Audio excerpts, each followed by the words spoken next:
Part 1. The voicemail. The voicemail arrived at exactly 2:17 a.m. I almost ignored it. The number belonged to Claire Morgan, a friend I hadn't spoken to in nearly 3 years.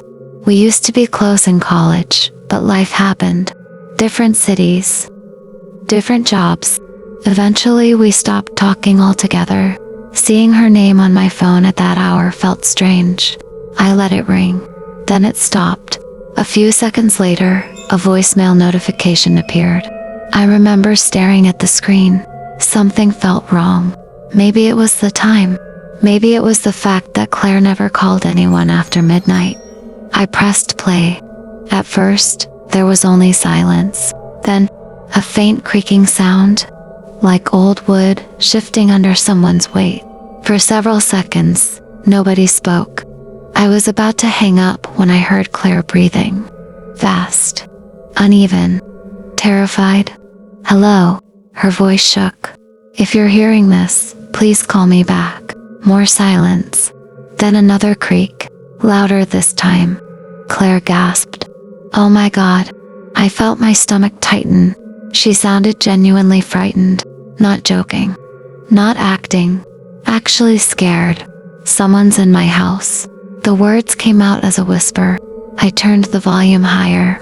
Another noise echoed through the recording. Footsteps. Slow footsteps. Directly above her. Claire lived alone, or at least she was supposed to. The footsteps continued. 1, 2, 3. Each step separated by several seconds. As if whoever was walking wanted her to hear them. "There's somebody in the attic." Her voice cracked. "I've been hearing them for weeks." I sat up in bed. Weeks.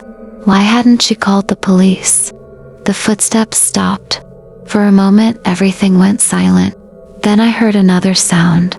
A faint scraping noise, like fingernails dragging across wood. Claire started crying. "I can hear him moving." A loud bang interrupted her. She screamed. The voicemail filled with crashing noises, furniture being knocked over, something heavy hitting the floor. Then silence. Complete silence. For almost 20 seconds. I thought the recording had ended. Then a voice spoke. Not Claire's. A man's voice. Low, calm, very close to the phone, as if he was standing right beside it. My blood ran cold when he whispered, "She knows I'm here." The voicemail ended. I immediately called Claire back. No answer. Again. No answer. Again. Straight to voicemail. By sunrise, I had already contacted the police. Officers arrived at Claire's house that morning. They searched every room, every closet, every window, every door. Nothing was broken. Nothing was stolen. Nobody was inside. But Claire was gone. Completely gone. No phone. No car. No sign of a struggle. Just an empty house. And one attic door. Slightly open. Cliffhanger. When officers finally climbed into the attic, they found fresh footprints in the dust leading into the darkness. But none leading back out. Part 2. The empty house. Claire had been missing for 3 days. The police had searched her house twice. They checked every room, every closet, every window, and every possible entry point. Nothing. No sign of forced entry. No blood. No evidence of a struggle. It was as if Claire had simply vanished into thin air. But I couldn't stop thinking about the voicemail. The fear in her voice felt real. And that man's whisper. "She knows I'm here." Those words replayed in my mind every time I tried to sleep. On the 4th day, Detective Harris called me. "We're still investigating," he said. "But if Claire left something behind that could help us, her family has agreed to let you collect a few of her personal belongings." That afternoon, I drove to her house. The neighborhood looked normal. Children were riding bicycles. People were mowing their lawns. Everything seemed ordinary, except Claire's house. The curtains were closed. The porch light was still on. And for some reason, the entire place felt abandoned, like nobody had lived there for years. I unlocked the front door. The moment I stepped inside, An uneasy feeling settled in my stomach. The air felt stale, heavy. The silence was overwhelming. I called her name anyway. Claire. Nothing. Only silence. I slowly walked through the living room. A coffee mug sat on the table, half full. A blanket was still draped across the couch. Everything looked frozen in time, like she had expected to come back. Then, I noticed something strange. A small trail of dust beneath the attic hatch in the hallway ceiling. I stared at it. The police had already searched the attic. So why was there fresh dust on the floor? Trying to ignore the feeling creeping up my spine, I continued collecting some of Claire's belongings. Photo albums, letters, a few notebooks. Then I found her laptop. The screen was cracked, but it still worked. When I opened it, I discovered dozens of internet searches. Footsteps above my bedroom at night. Can someone live in an attic without being detected? Strange noises in ceiling. My heart began racing. Claire hadn't imagined it. She had been terrified for weeks, maybe months. A loud creak suddenly echoed from above me. I froze. The sound came directly from the attic. I looked up. Silence. Maybe the house was settling. That's what I told myself. But I didn't believe it. I grabbed a flashlight and positioned a ladder beneath the attic hatch. The wooden door groaned as I pushed it open.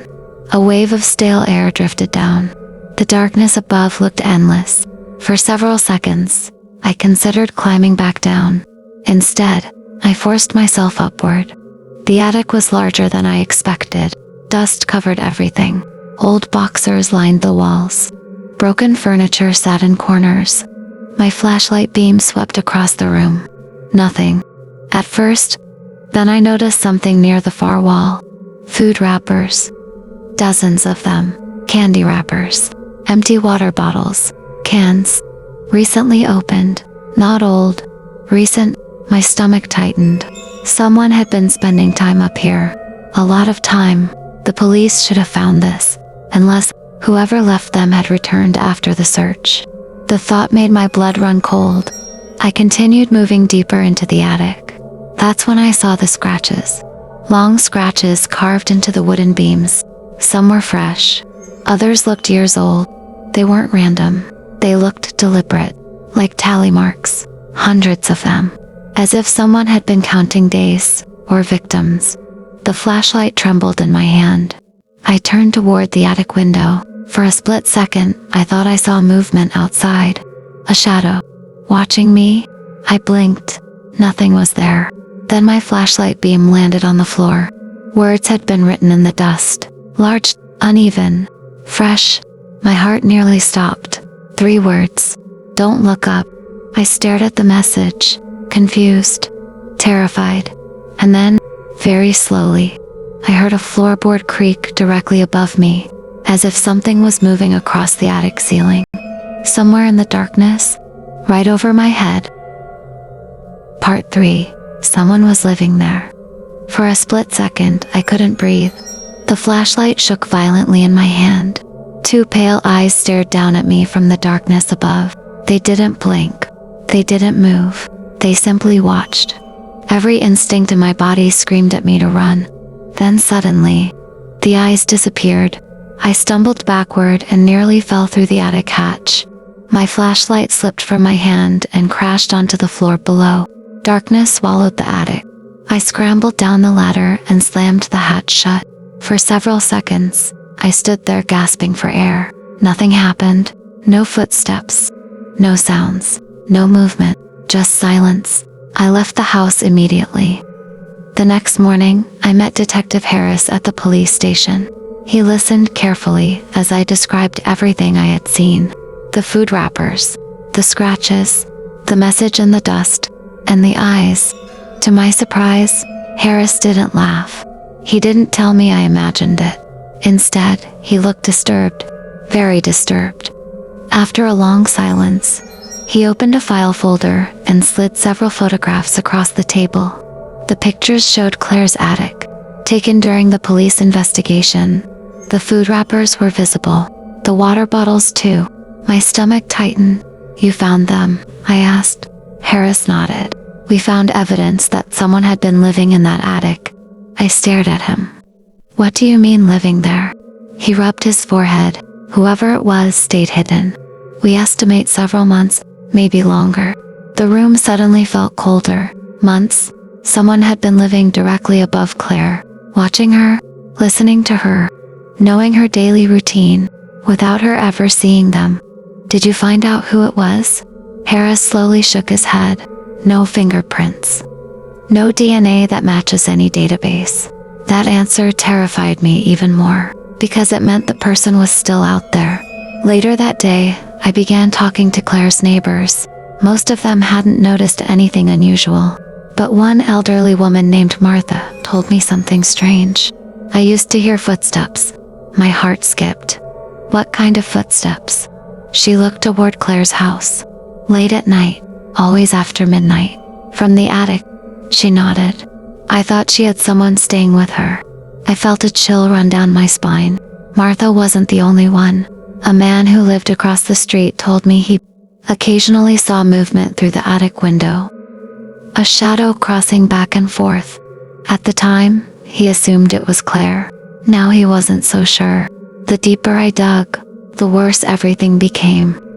That evening, I returned to Claire's house. I wanted answers. Something the police had missed. Something that could explain where she had gone. Hours passed as I searched through her belongings. Then, hidden inside a cardboard box beneath her bed, I found a journal, a dark blue diary. Claire's handwriting covered every page. The first entries seemed normal.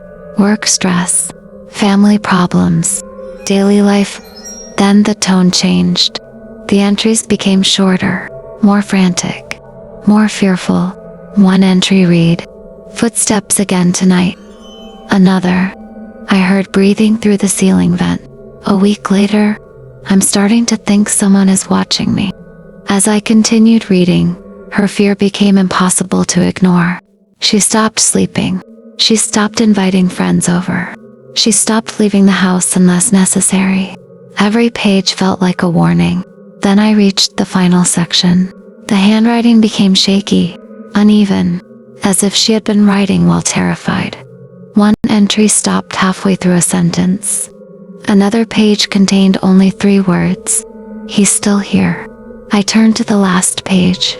The final entry, the final thing Claire ever wrote. My hands trembled as I read it. The words were barely legible, but I could make them out. "He's standing above my room again." I stared at the sentence. Then something fell from between the pages. A photograph. It landed face down on the floor. Slowly I picked it up. The picture showed Claire's bedroom, taken through a narrow crack in the attic floor. Claire was asleep in her bed, completely unaware. And in the bottom corner of the photo, a hand was visible. The photographer's hand, meaning whoever took the picture wasn't just watching her. He was inside the attic when she slept,